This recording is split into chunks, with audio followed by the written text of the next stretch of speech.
Was born in 15 July 1903 to Kumaraswamy and Shivagami, his parent. There is a small story behind his name. It's a small story. I think many may know that. Kumaraswamy and Shivagami, they named him as Raja, but his grandmother named him as Kamarajar.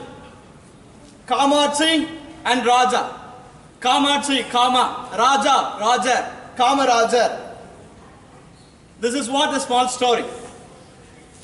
At the age 5, he was admitted in a traditional school. When he was 6, his father passed away. His father died. So he couldn't continue his education.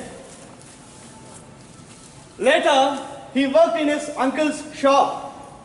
There, he made an interest. He developed an interest in political conditions by reading newspapers daily. See, reading. Later, we came to know that school dropout. Kamarajar was a school dropout person, but he was a third CM of TamilNadu. Reading, a very important thing. We should not skip after getting certificate, which means after 10th, 12th, even after getting a job, you should not skip reading. Must follow reading.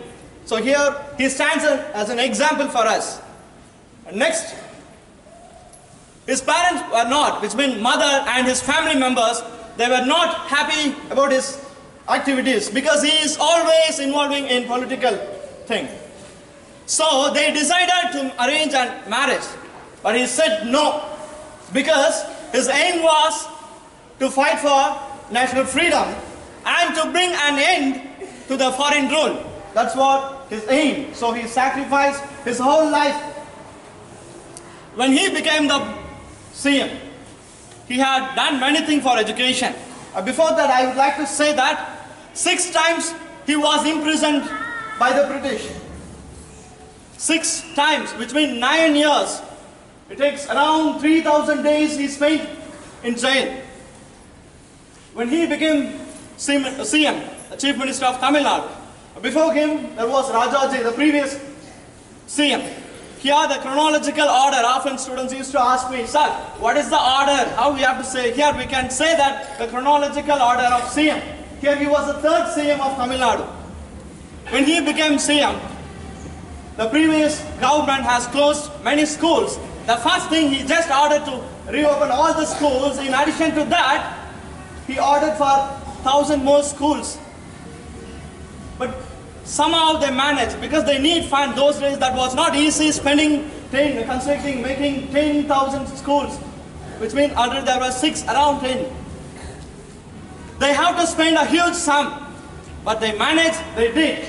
Now they got good school, also teachers were available, but no students. There were criticism. Initially, people, they didn't like making school and everything, but later, even though after many struggles, he came with that school, also the teachers were available, but no students. Then he had a survey. The survey, he went all the places and he found that it's because of poverty. And he found your age group students, children, they were working in the field because of food. So he brought a solution for that. That's what we have, midday meal solution, which means midday meal scheme, also free education. And one more thing, midday meal scheme and free education and compulsory education up to 11th standard. And followed that, he found some difference in the dressing, which means the rich student, rich children, they have good dressing, but the poor, they couldn't. So we have uniform which we follow now. That also resulted there because of Kamarajar. So we should feel proud now. See now, there is no difference among them, right? So we all are same. We all have the uniform. There is no difference. The reason is Kamarajar. And next.